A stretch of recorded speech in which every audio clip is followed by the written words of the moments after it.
This will be the second part of that presentation on the civil religion in France. And I just want to recap briefly the relevance of that particular presentation in regards to the overall topic. The civil religion in France is really the prototype of what has become the civil religion of the United States of America. And it's the most effective rival religion of true Christianity. So if you understand the civil religion in France, we have a much better understanding of what the civil religion has become in the United States. Thus, we need to continue our presentation in regards to the civil religion in France by looking at the Jacobin clubs. The Jacobins, these were the followers of that particular political party. And it was a political party which was intent on promoting the philosophy of Jean-Jacques Rousseau. Not just the philosophy, but the religion of democracy, or the religion of humanity, based on Freemasonry. Because Jean-Jacques Rousseau was a Freemason. And most of the leading revolutionaries of the French Revolution were also Freemasons, including the most important, most powerful member of the Jacobin club, which was Maximilien de Robespierre. And thus it is correct, it is not untrue to call that particular policy which the Jacobins wanted to promote as the Jacobin religion. That religion possessed its creeds in the Declaration of Rights, cherished its scriptures in the social contract. Once again, this is Jean-Jacques Rousseau's social contract. Developed gradually a regular cultus and rituals centering around the altar of the fatherland, the tree of liberty, and the book of the Constitution. So you see, these are all elements of a religion. And they perceive themselves to be followers of that particular religion. And they cherished the social contract, as I already said, as their particular scripture. Like the Christians cherish the Bible, they cherish the social contract, that book of Jean-Jacques Rousseau, as their particular Bible. And the Declaration of Rights was so-called the statement of faith of that particular religion.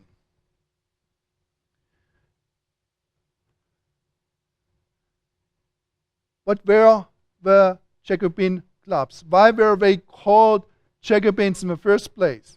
That is easily explained by stating that they met in a particular building. As a matter of fact, I had shown you that particular building. Let's just go back one slide again. This was the meeting place of Jacobins.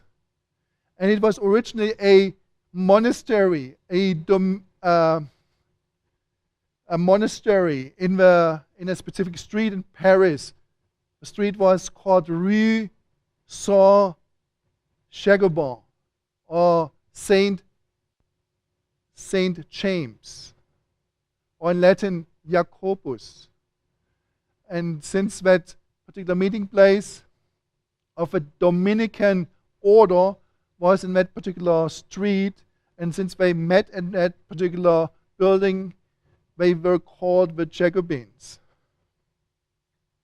The Jacobin clubs acquired the external organization of a sect, practiced strict discipline, maintained rigid standards of orthodoxy in regards to their particular faith, exhibited fanatical intolerance of other creeds, in particular Christianity, or what they understood Christianity to be at the time. In France, obviously this was the Roman Catholic system. Fought for civil constitution of the clergy, which is very important if you look at the history of the French Revolution, the civil constitution of the clergy. We will go into the details of that particular constitution in a moment. Demanded repressive legislation against the non-jurors.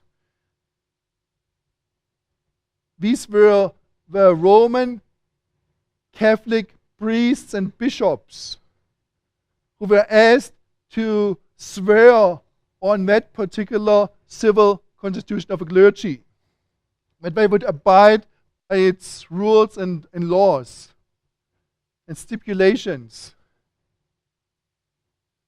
And if any one of those Roman Catholic priests didn't want to do that, they were persecuted, literally persecuted by the Jacobins, because they forced these clergymen to do that.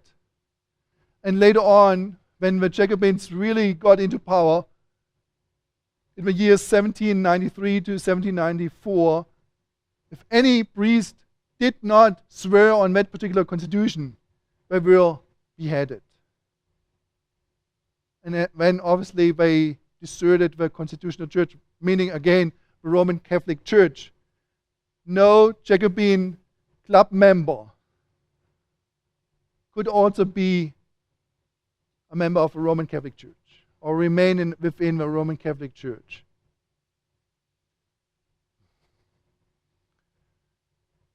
The Jacobin clubs insisted on the union of Roman Catholicism or Roman Catholic Church and Freemasonry. Once again, if you understand where most of these leaders came from, they came from Freemasonry. They were members of some Freemason lodge. It becomes logical that they wanted to combine both systems, and they perceived them as religions. Both systems were Roman Catholic Church and Freemasonry. To preach religious truths of the revolution, to become the organ of democratic mysticism. And they also demanded the institution of a new civic religion or civil religion. And this civil religion would be entirely totalitarian in spirit. Once again, no one was allowed to do anything else but what that particular religion demanded of them. Totalitarian. And they would recognize no higher duty than state service. So if you wanted to become a follower of that particular religion, this is what you needed to do. You needed to serve the state in some capacity. As I already stated, that we would look at that civil constitution of a clergy in greater detail. Well, this is where we will go now. It was mainly the work of lawyers, obviously members of the Jacobin club, mostly, for the most part. And it was permeated by legalism of narrow and unimaginative minds, as it was later described by some historians, especially by Christopher Dawson, whom I already introduced early on. This is how he looked at it. He saw it as some kind of legal document which was composed by lawyers of a narrow and unimaginative disposition. And it expressed the ideals of liberalism. But keep in mind, once again, liberalism meant, in the context of the French Revolution, that those who wanted to promote that particular philosophy wanted to liberate the priests from that particular oppressive organization called the Roman Catholic Church. This is how they perceive liberalism, or a function of liberalism. Revolution was destined to unite humanity in a new spiritual unity. The church was expected to become the apostle of this humanitarian gospel. Once again, this was the purpose of that civil constitution of a clergy, which was a document, a legal document, which every Roman Catholic priest had to swear on. This is what we want to abide now. This is what we want to follow and be obedient to. The civil constitution of a clergy was too radical to be reconciled with Orthodox Catholicism. That should be very clear in our mind. The two were like water and oil. They could not be combined. the Roman Catholic system and that particular new form of religion which grew out of Freemasonry could not necessarily be combined. So it was too radical for Orthodox Catholicism, meaning that quite a number of priests were not willing to swear on that document. They despised it. They said, we don't want to submit ourselves to these legal stipulations of that particular new constitution. That was one reaction. The other reaction was also logical. It was too traditional to satisfy the demands of revolutionary idealism. So even though it was too radical for the Catholics, especially the priests, it was not radical enough for the revolutionaries. Ultimately, they wanted to get rid of all Christian religions or forms of religions, or Christian religions like the Roman Catholic Church. They wanted to get rid of it. They didn't want to come up with a compromise solution, and that civil constitution was that kind of compromise. And they were not very happy with that particular setup. And then obviously it was also too difficult to bind the carcass of the old church, meaning the Roman Catholic Church, to the new state. That didn't function or didn't work out very well either. Nonetheless, for some priests and some revolutionaries, it was the perfect solution.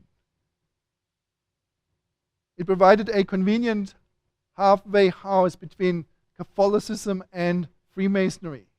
So some revolutionists were not necessarily Freemasons. And some of the priests on the Roman Catholic side were quite happy, not necessarily very, but were quite happy with what happened during the French Revolution. And they met somewhere in the middle. It corresponded to the position of the new constitution of 1791 between monarchy and the Jacobin Republic. Once again, it was a compromise solution. It was not all the Jacobins wanted to see accomplished. But at least it was a stepping stone towards that ultimate objective.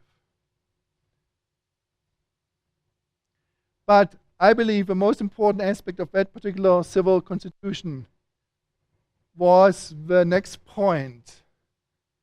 It initiated the wholesale confiscation of church property. That doesn't sound very important if you just think about it. But look at the implications of that particular point. It caused immense changes in that particular society in regards to the distribution of wealth and the economic structure of society. The church at the time in France owned a lot of property. And all of a sudden, due to that particular constitution, that property was distributed or taken away from the church and then distributed to whoever had the means to buy it. And it totally changed the economic system of France. Radically so. And just remember that this was one aspect of a revolution. It wanted to change that society, which was still, in some ways, determined by its future past. Change that society into something very different. All of a sudden, we see something new arise. And that new thing which came on the scene was what we call now a capitalistic society. Not a feudal society, but a capitalistic society. The civil constitution of the clergy dealt a final blow to the old cooperative social order, brought an immense accession of strength to the rising forces of capitalism, created a great mass of middle-class owners of property, fostered an intensely individualistic spirit. And that meant really that every man with money to spend, had a share in the plunder. Again, plunder of that property which originally belonged to the Roman Catholic Church. And among those men with money were brokers, speculators, rich bourgeoisie, moneylenders, shopkeepers, well-to-do peasants, and artisans. Just about everyone in that society who had some money to spare used that money to invest in some property which was taken away from the church. And that fostered that capitalist society, or that spirit of individualism. Let's turn to the most important individual, most important revolutionary of that particular revolution, the French Revolution, Maximilien de Robespierre. If you look at the life of that individual, certain things stand out. And some of the things which come to mind if you look at his career are contrasts. He wanted to be something else, or he wanted to be someone with certain ideals, and it turned out just the very opposite. And I just mentioned three of those particular aspects of his particular character or career. He was a disinterested idealist. He had the nickname, or the nickname was given to him, the Incorruptible. You could not bribe him to do anything which went against his own wishes. And he really didn't, he was not interested in many things which went around him. And yet he became an unbending ideologue, someone who had a specific vision of life, and he wanted to bring that vision of life into existence. And anyone who stood in his way was disposed of, literally. He killed off his dearest friends if they opposed him. He saw himself as a sensitive humanitarian, someone who took interest, a keen interest in the welfare of humanity. And yet he was the very person who sponsored the so-called terror during that year 1793 to 1794, most particularly. And during that particular time period, about 40,000 Frenchmen and women and children were killed off. Many by beheadings, but many more so by drownings. They were just grouped together by the soldiers and then pushed into rivers. And many of them drowned. He was an enthusiastic rationalist. And he fell for the most irrational form of religion, the cult of the Supreme Being. You see the stark contrast between certain things he wanted to be, or how he was perceived to be by certain other people in his among his friends, and what he actually was or became.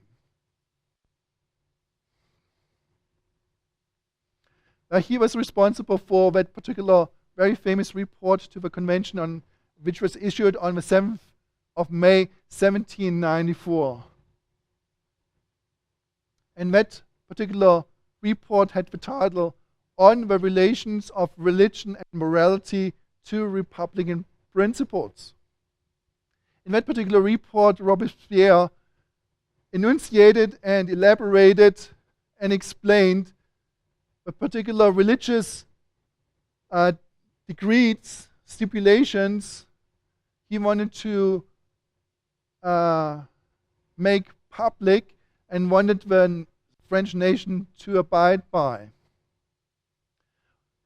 And this particular report was one of the most significant documents of a revolutionary period. If you want to understand what happened during that particular time, what the true meaning of the French Revolution was, you have to read that particular report. Because in that particular document, the most important aspects, the most important ideas and ideals were summarized. He also provided a program of Jacobin policy of social reconstruction. How do we want to change society? What do we need to do?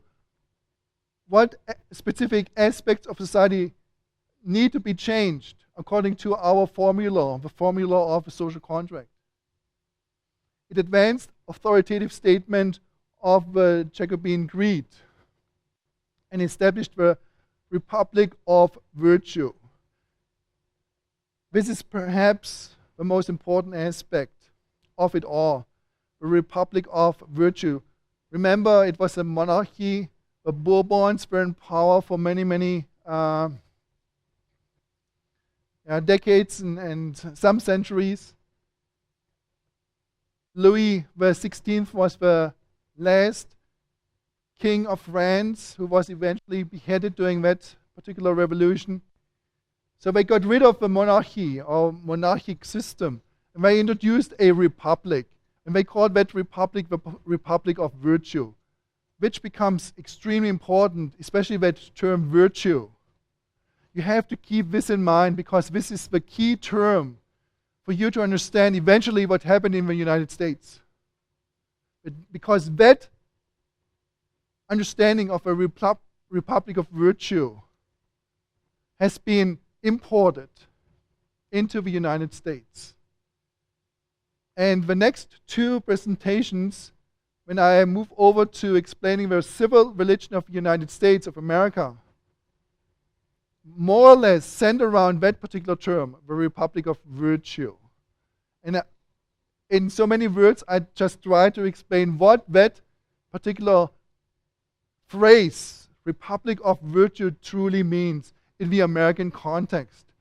So the very first time this concept was introduced in the French Revolution was in that particular report to the convention.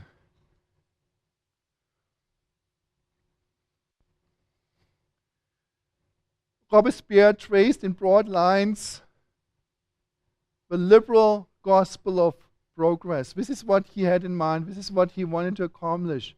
He wanted to advance the French society to something which would approximate his ideal of a perfect society. The Republic of Virtue, remember, this was his ultimate goal, setting up the Republic of Virtue. He announced the birth of a new moral world and the regeneration of humanity.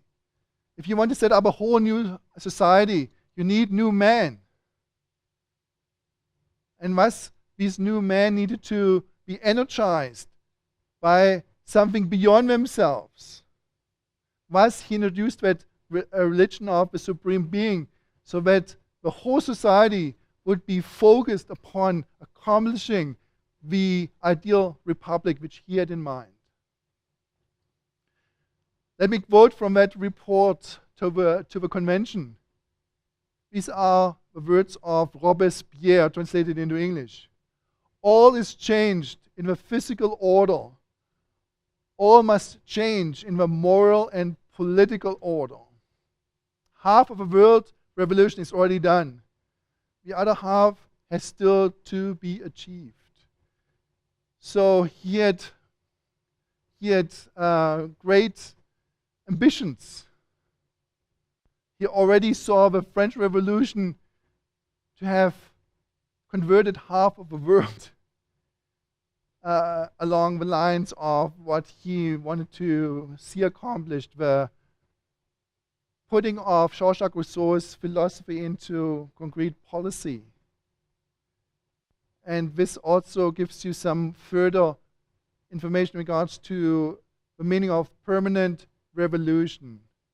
He did not want to stop with converting France into his ideal republic. The ultimate goal was the entire world. The entire world should be changed according to his recipe. But how can you do it? How can you change one nation and ultimately the entire world to follow through with certain strategies or certain directives, which possibly most of the people whom you want to change don't want to follow through with? Well, you need some dynamic aspect, some powerful element to make these individuals do certain things which they possibly don't want to do. And this is why he introduced terror. And he called it, or I quote again from Robespierre, virtue without terror is ineffective. So in other words, you have to force them. You have to force them. And if they don't want to obey, well, you have to punish them in some ways. Ultimately, you have to punish them by death. But true foundations of society are morality and virtue. Now, just keep in mind, these are more or less just summaries of Robespierre's philosophy, which he obviously, again, I repeat myself, which he obviously gained from Jacques Rousseau. So he used terms like morality, he used terms like virtue in a very peculiar sense. Whatever was furthering his designs was virtuous.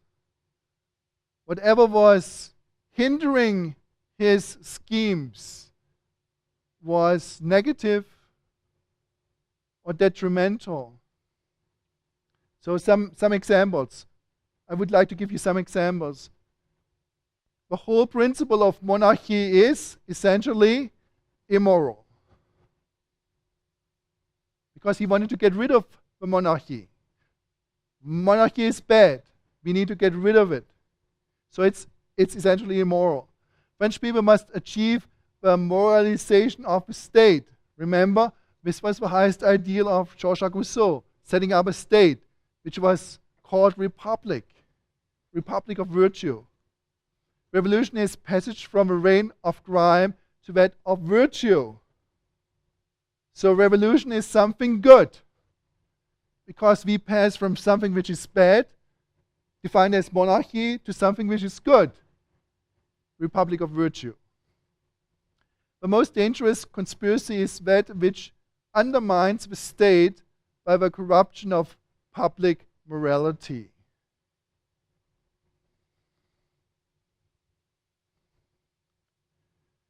How can a society be corrupted? How can a society become immoral? What needs to be done in order to hinder Robespierre and his party of the Jacobins to accomplish their goals? The most subtle and insidious way to demoralize society is to destroy the religious beliefs on which morality rests in the name of reason and enlightenment. Once again, this may come as a surprise. Robespierre was very religious. He was not an atheist at all. He was most certainly not a Christian. He was not religious in that sense. He was not a Christian. He opposed the Christian faith as much as he could. But he was still a very religious individual, because he knew that this is the only force, as I said, it's the most powerful force in society. This is the only force which he needed to use in order to accomplish the transformation of society into that republic of virtue. It is essential for the republic to recognize the spiritual foundation on which it rests, and to use every means to restore and strengthen the beliefs without which the moral life of a people is impossible. So at every turn, you will see this in a moment, at every turn he tried to foster the propagation of that religion of Supreme Being. How he did it, you will see in a few seconds. He set up the cult of a Supreme Being. And he demanded every citizen of France to abide by the stipulations of that particular cult. And everyone had to believe in the immortality of the soul, to exercise religious respect for the human personality, had to exercise or get in tune with a sense of moral responsibility, and most certainly not be in sympathy for the superstition of traditional religion. Traditional religion was equated obviously with the Roman Catholic belief system. That doesn't sound very bad, doesn't it? As a matter of fact, it sounds very good. Who wouldn't be in favor of a religious respect for the human personality? Who wouldn't be in favor of that? Who wouldn't want to develop a sense of moral responsibility? Now, these are all very positive values. I don't want to criticize Robespierre for them. The problem comes in if we realize how this played out in his particular system, which he introduced in France. Was he really intent on fostering a sense of moral responsibility? Well, the answer is no.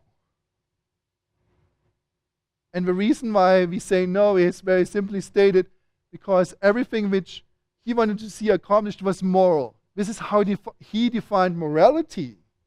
He didn't define morality in terms of, for example, what the Bible teaches about us leading a holy life or a moral life.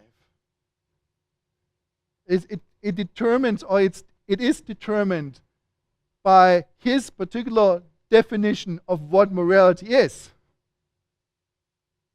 And he said, if anyone does not want to follow that particular morality, how he defined it, is immoral. And every immoral person needs to be executed. Once again, let me quote from Robespierre. To recall man to the worship of the Supreme Being is to strike a mortal blow at fanaticism. And this was just a euphemism, or not quite a euphemism, but a term he used to describe a Christian faith. It was a derogative term, not a euphemism, derogative term, how he described the Christian faith. Without restraint and without persecution, all the sects must merge of their own accord in the universal religion of nature. So all he wanted to do was set up one single religion, and one only. And all the other religions needed to merge themselves with that particular religion, which he called the cult of a Supreme Being, or the religion of nature. The religion of nature is not a bare philosophical abstraction, and it must be a real national religion, like a civil or civic religion of classical antiquity. It is the essence of the new national cult. So he was very clear in what he wanted to accomplish, setting up that particular cult of a Supreme Being as the only religion which will be allowed in France.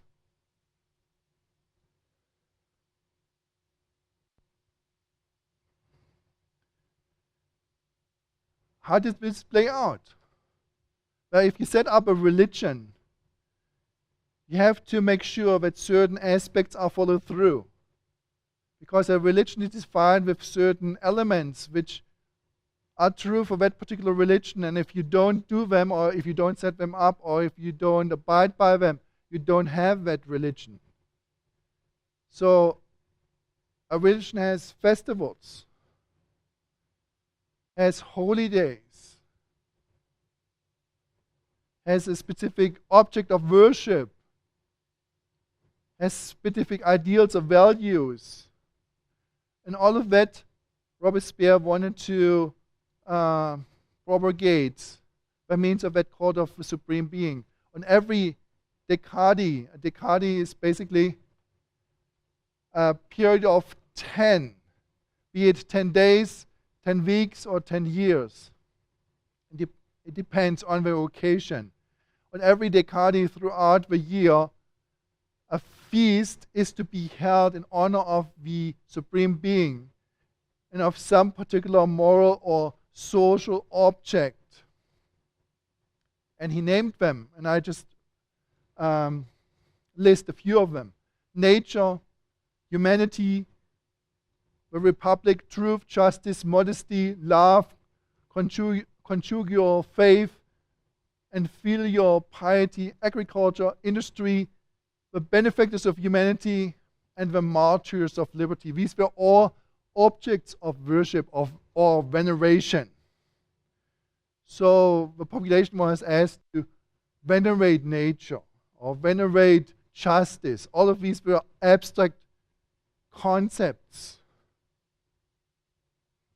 A question to you: do you think that religion was very successful? If you're asked to bow down to worship the concept of truth or the concept of justice, would you readily do it without being forced to do so? Well, we know each other quite well. We know our own nature.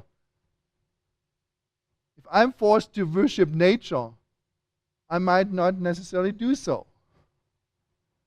And this is why Robespierre had to introduce that aspect of terror.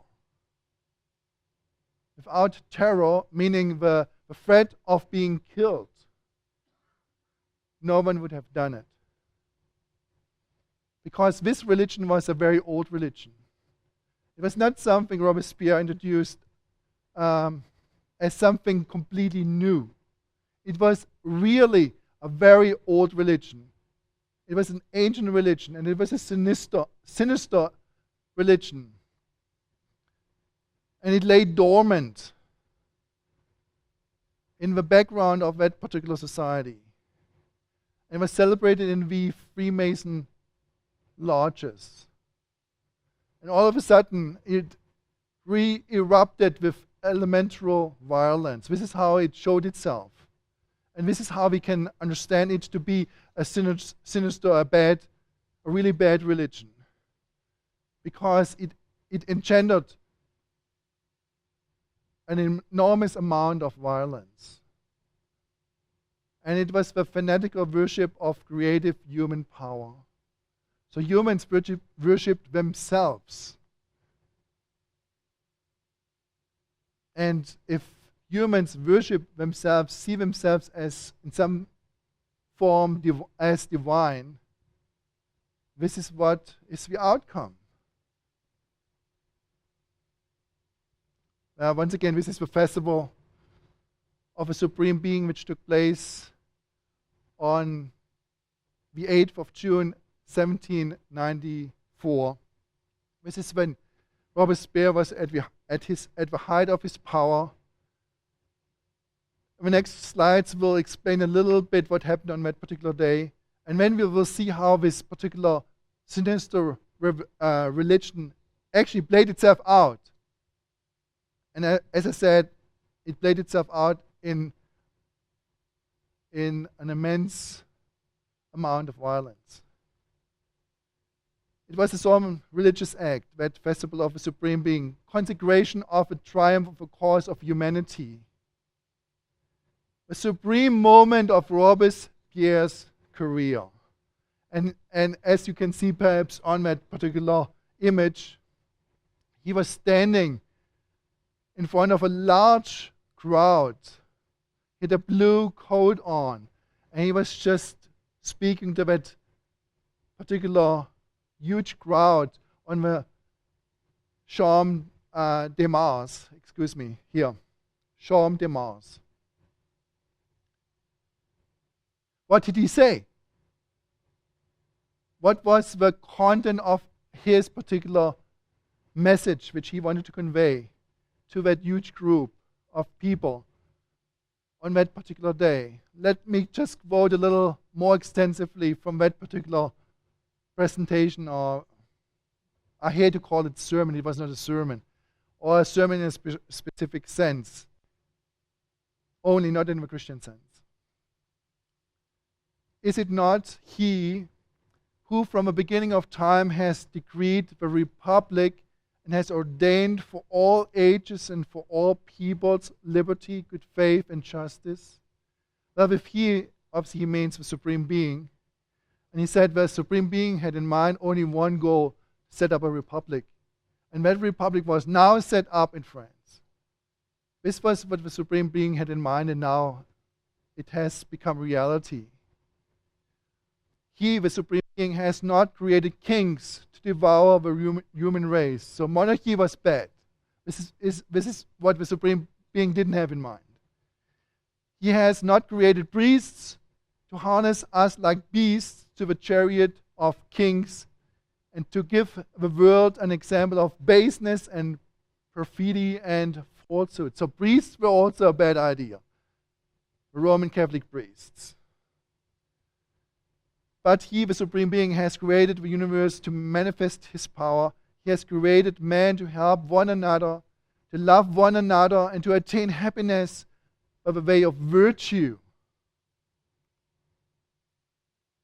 Being of beings, it is not unjust prayer that we make to thee. Thou knowest the creatures that have come forth from thy hands. Thou knowest their needs no less than their secret thoughts. The hatred of ill faith and of tyranny burns in our hearts with the love of justice and of our country. Our blood is shed for the cause of humanity. Behold our prayer, behold our sacrifice, behold the worship that we offer thee. That almost sounds like a Christian prayer, doesn't it? But if you analyze every single statement he makes, you will realize it is a travesty of a Christian prayer. It is the utter perversion of what Christianity stands for.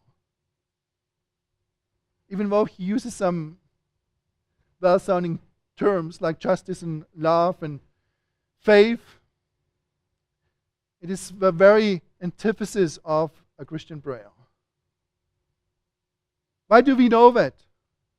Well, we see it at the consequences which flowed out of that particular festival. And it was a reign of terror. And obviously the reign of terror is best symbolized by the guillotine. The guillotine was a very efficient means of beheading. And there was no contradiction between reign of terror and the religion of humanity. No contradiction. One led to the other. If you have one, you will also have the other. You cannot not diverse the religion of humanity from the reign of terror, meaning killing individuals. As many individuals as you can get a hold of. The guillotine was as much an emblem of the Jacobin ideals as the tree of liberty. And the goddess of liberty, defined in the sense which Rousseau defined it. Remember, liberty, freedom had the meaning of absolutism, totalitarianism.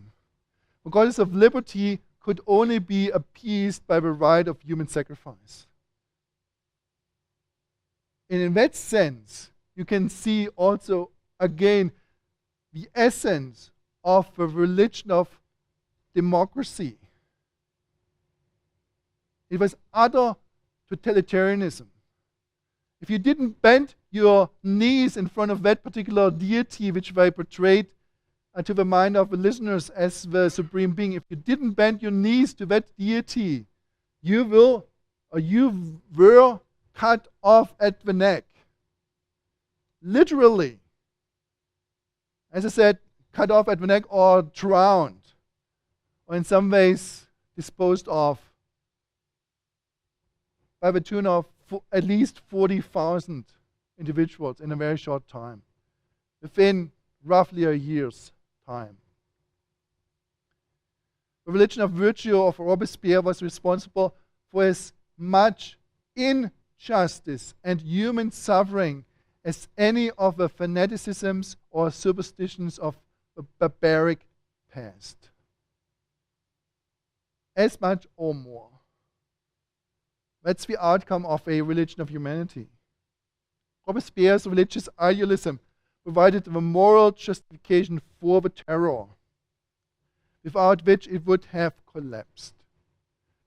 No force, no threat of being executed, no religion of humanity. Because we humans would not necessarily bend our knees to that particular abstract deity called the Supreme Being. We would not. And this is my last slide for this particular presentation. And it ends where the French Revolution in many ways ended. Robespierre did not destroy in spirit of wanton cruelty or violence, but with the cold benevolence of an inquisitor who was determined to stamp out heresy and make man virtuous and orthodox, whether they wished it or not. I think this is a very good summary statement of the entire episode. They wanted to make everyone think alike and then behave alike in terms of that particular religion. Remember, it was a religion first and foremost. And if anyone wanted to object, if anyone stood as a hindrance in regards to that particular object or objective, he was cut off. And interestingly enough, on the 28th of July, 1794, 28th of July, 1794. This was roughly 2 months after the celebration of that festival of the Supreme Being on the 8th of June, 1794. Robespierre was beheaded as well. So the saying that the revolution eats its own children became true in this particular incident. Robespierre had killed off some of the main leaders of a Girondin political party like Danton and quite a number of others. And then obviously it became also he also was beheaded eventually. He came to an end as well, because people just couldn't live under that kind of terror. They knew it was Robespierre who was the instigator of the terror, and they knew that the moment they could get rid of him, the terror would stop, because the forced veneration of the Supreme Being would stop with his death. And this is exactly how it ended.